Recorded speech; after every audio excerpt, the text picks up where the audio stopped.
Ένα ποτάμι που κυλάει, ποτάμι αιώνιο τέλειωτο, είναι ο λαός σου που περνάει την έρημο. Κάθε στιγμή και κάθε ώρα, στρατιές, γερές οι μαρτύρες, κι όλος σημώνουμε τη χώρα της χάριτος. Κι είσαι Χριστέ μου εσύ βροχή, και εμείς σταγόνες πάνω στη γη, πάρε τις στόλες, φάντες πηγή, καν το ποτάμι μεγάλο βαθύ. Hi, I'm Kyrio Nicholas Athanasou, a Sunday school teacher at the parish of St. Catherine at Mascot. This year has been a special year. Yes, there have been some lockdowns and restrictions, but there have also been blessings. And one of the blessings is that in 2021, we've been able to turn our minds back to 200 years ago, back to 1821, to remember the Greek War of Independence. But why did the Greeks need a war of independence? Why did they need a revolution? In 1453, the Turkish Ottoman Empire had conquered all of the lands where the Greeks lived, and for around 400 years, the Greeks lived under their rule without any freedom. They struggled to worship in their own churches and to even teach their children the Greek language. During these 400 years, many Orthodox Christians were even killed because of their religion. These saints, known as new martyrs or neo-martyrs, were martyred because they stood up for their Orthodox faith and refused to convert to Islam, the religion of the Ottoman Empire. And so, in March 1821, after many failed attempts, the Greeks successfully revolted against the Ottoman Empire.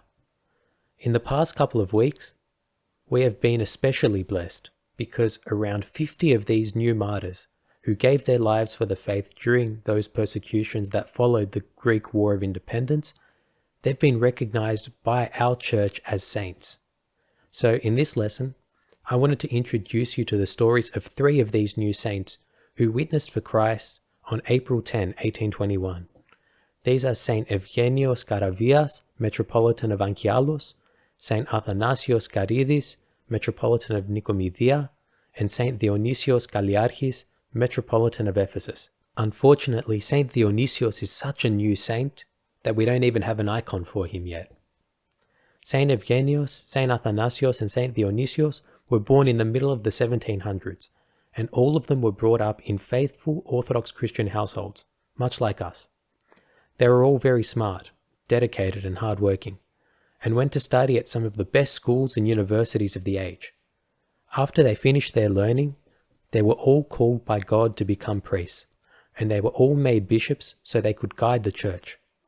Saint Eugenios was Metropolitan of Anchialos in Thrace, Saint Athanasios was Bishop of Libya before becoming Metropolitan of Nicomedia, and Saint Dionysios was Metropolitan of Larissa in central Greece before becoming Metropolitan of Ephesus in Asia Minor.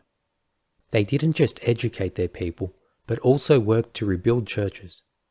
We also know for a fact that 2 of these saints, Saint Eugenios and Saint Dionysios, were part of the Friendly Society, the Philiki Eteria, which was pushing for an independent Greece, and succeeded in starting the revolution in March 1821.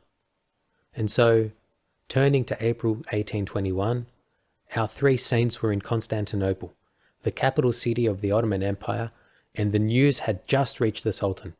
There wasn't internet then, so news took a little while to get from one place to another. And so the news had just reached the Sultan, who was the ruler, the king of the Ottoman Turks, that the Greeks were staging a revolution in Peloponneso. The Sultan was angry because he wanted to keep his control over the Greek people. And this also made the Turkish people angry and led to riots targeting the Christians. And the Sultan wanted to teach the Greeks and all of the Christians a lesson so they wouldn't revolt again. Because of this, the lives of these 3 saints were in danger. They were bishops, they were Greeks, they were Christians, and they were well known. And because they were in the same city as the Sultan, it was very easy to target them. And so, on Sunday, April 10, 1821, after Patriarch Gregory V celebrated the Divine Liturgy for Pascha, the resurrection service where we chant Christos Anesti, he was arrested along with many of the other bishops who were with him. He was interrogated, tortured, and presented with the choice to convert to Islam or die. His response was simple: do your job. The patriarch of the Orthodox Christians dies as an Orthodox Christian. St. Gregory was then hanged at the gate of the Patriarchate, and his successor was made to walk past him as he was dying. On that same day, to send a message to all of the Greeks and the Christians, the other three saints were killed. Saint Eugenius was arrested and imprisoned in Constantinople because he refused to condemn the resurrection in 1821. After the martyrdom of Saint Gregory, he was taken to be hanged at the Galata gate of Constantinople. Saint Athanasius was there at the Divine Liturgy when Saint Gregory was arrested and was hanged at another gate of the city. Because Saint Dionysius was well known for supporting the freedom of the Greek people, he was imprisoned on March 10, 1821, after an earlier revolt by the Greeks in the area around Romania. On that same day, April 10, 1821, he was hanged at the Fish Bazaar in Constantinople. There are many things that we can take from the lives of these saints: Saint Eugenius, Saint Athanasius, and Saint Dionysius, as well as all of the thousands of saints who died witnessing for their faith after the 1821 revolution. The virtue that I want to focus on most of all is their courage. Each of these saints were offered the same choice that Saint Gregory V had: to convert to Islam or die. They all decided that they preferred to suffer beatings, tortures, and even death rather than give up Christ. They all showed courage.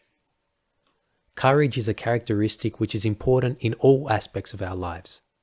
This isn't just witnessing for our faith by answering questions bravely from people about what we believe or staying firm in the conversations that we have with our friends at school. The best way that we can be witnesses for our faith is by being an example to the people around us.